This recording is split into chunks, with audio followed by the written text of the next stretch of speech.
In the heart of Junkyard Treasures, a junkyard car dealership on the outskirts of Ashton, mechanic Rick was in for a surprise when he dissected an old tire. The astonishing find inside the tire revealed a secret that went beyond car wrecks. As authorities rushed to the site of the find, Rick struggled to grasp the implications, leaving the entire junkyard buzzing with anticipation and a host of unanswered questions. But before we start, smash the like button, subscribe, and hit the notification bell so you never miss out on our upcoming stories. Rick has been answering questions from his colleagues about his bizarre find for about 15 minutes now, and in all honesty, he still did not really have any idea what he had actually found. But whatever it was, the whole tire was full of it.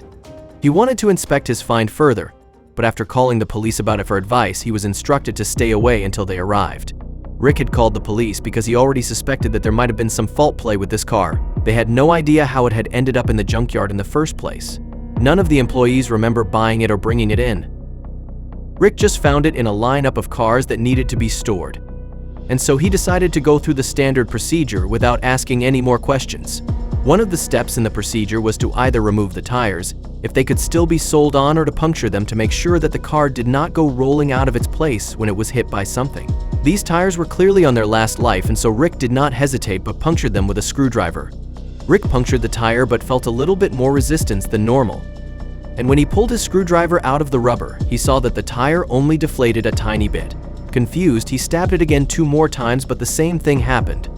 This tire stayed mostly inflated with now 3 holes in it.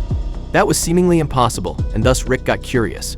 He took out his knife and started cutting along the outside of the tire until he had managed to make a flap big enough for him to pull back. Only then did he see that the tire was not empty at all. It was filled to the brim with something he had never seen before. He quickly took a step back, fearing that he had found something he should have never seen. Rick decided to not take any risks and just immediately contact the police. He tried to describe his find to the police but was struggling very much as he was not exactly sure what he was even looking at. For that, he would need to cut the tire open even further, but the police were very much against this.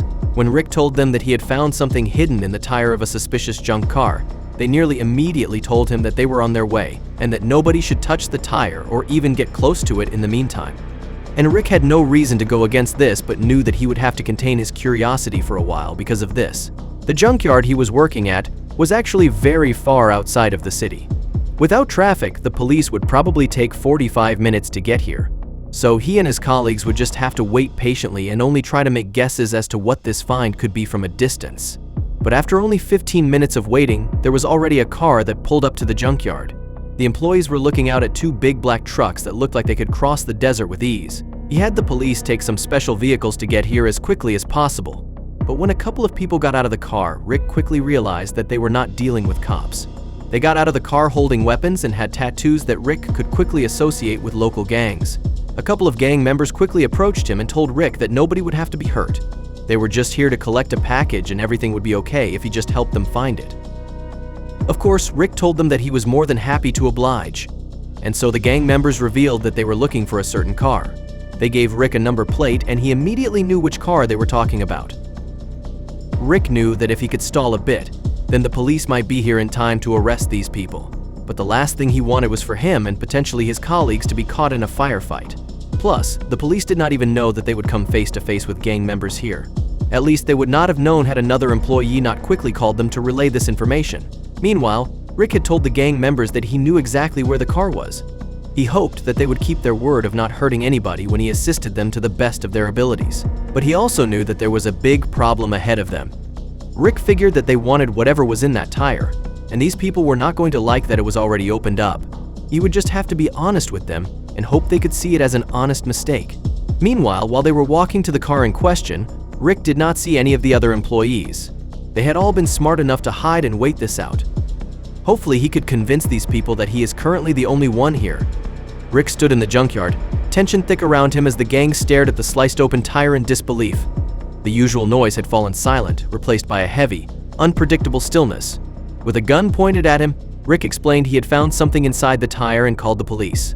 The gang's expressions darkened as the weight of the situation settled, realizing too late that law enforcement was already on its way. A wave of frantic urgency swept over them. They moved with a newfound haste, their previous intimidation tactics momentarily forgotten. Rick watched, his heart pounding, as panic transformed the gang into a whirlwind of hasty actions and whispered curses. Time was of the essence, and the gang members wasted none. They worked with practiced efficiency, quickly assembling tools from their trucks. In mere moments, they removed the tire, their movements swift and precise.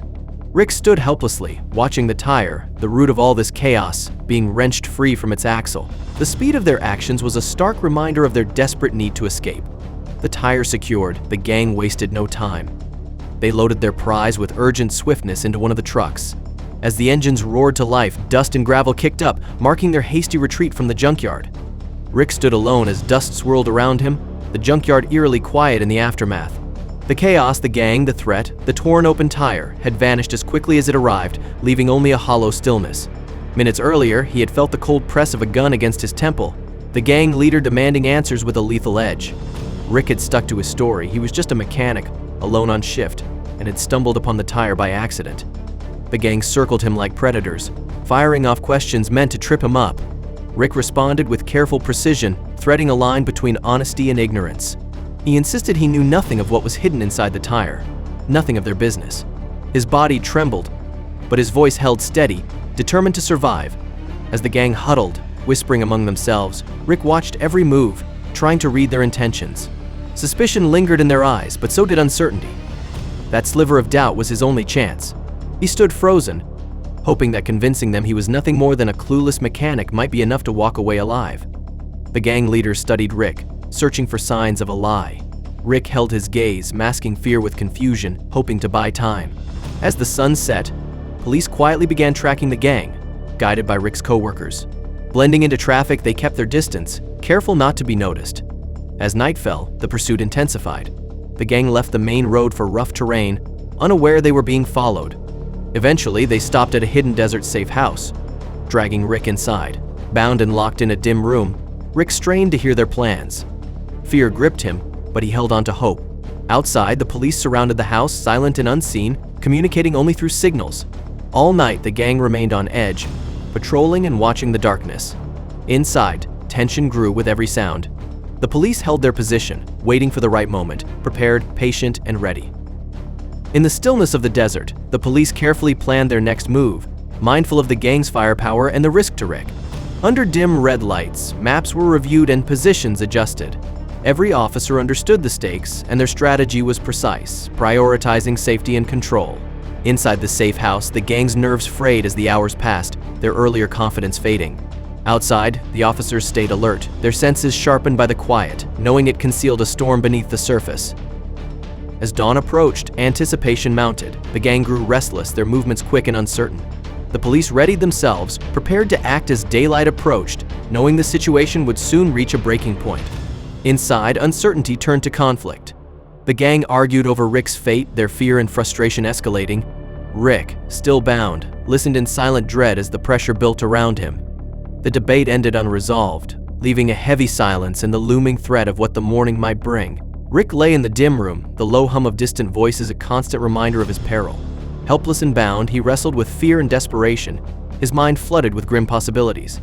The safe house, cloaked in uneasy silence, offered no comfort. Only the occasional footsteps or hushed murmur punctuated the night. As dawn neared, faint light filtered into the room, casting eerie shadows. The gang, drained from hours of tension, finally drifted into restless sleep. Alone, Rick knew his window was small and fading fast. He had to act. Straining against the ropes, pain shot through his arms, but he kept going, focused and silent. Every slight movement was a battle, his body slick with sweat and his nerves taut. Slowly, the bindings began to give, hope flickering to life. Finally free, Rick rose cautiously. Spotting a nearby guard, he grabbed a heavy object from the floor, his breath shallow, his heart hammering in his chest. With silent precision, Rick struck the guard, who collapsed without a sound. Relief surged through him, but he knew time was short. He scanned the room, found an exit, and slipped into the night. The desert stretched before him, vast and silent. His breath came in sharp bursts as he ran, the fear of being caught driving him forward. Sand crunched beneath his feet, the horizon slowly brightening with dawn. Ahead, a surprising sight stopped him in his tracks. A large group of police and armed forces, quietly preparing for a raid.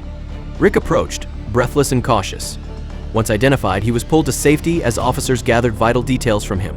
His escape proved critical. With the gang's guard down, the police seized the moment.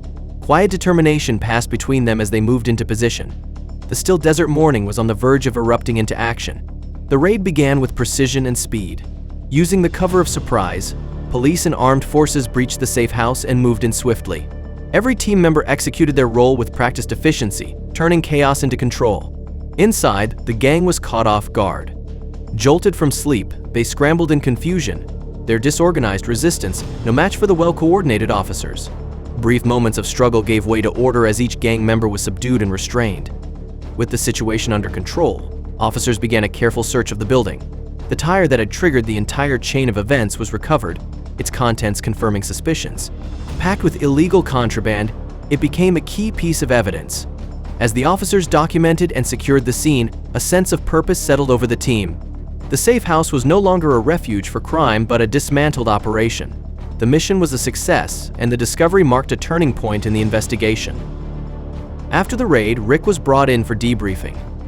In a quiet room, he calmly recounted his experience, from finding the tire to escaping the safe house.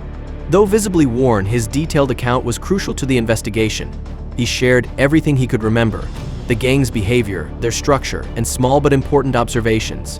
While his knowledge was limited, each detail helped law enforcement better understand the organization. With Rick's testimony and the evidence from the raid, police began connecting the dots. They mapped out the gang's network, uncovering its scale and identifying key figures. The operation expanded, shifting from a single bust to a broader takedown strategy. Meanwhile, Rick returned home to recover.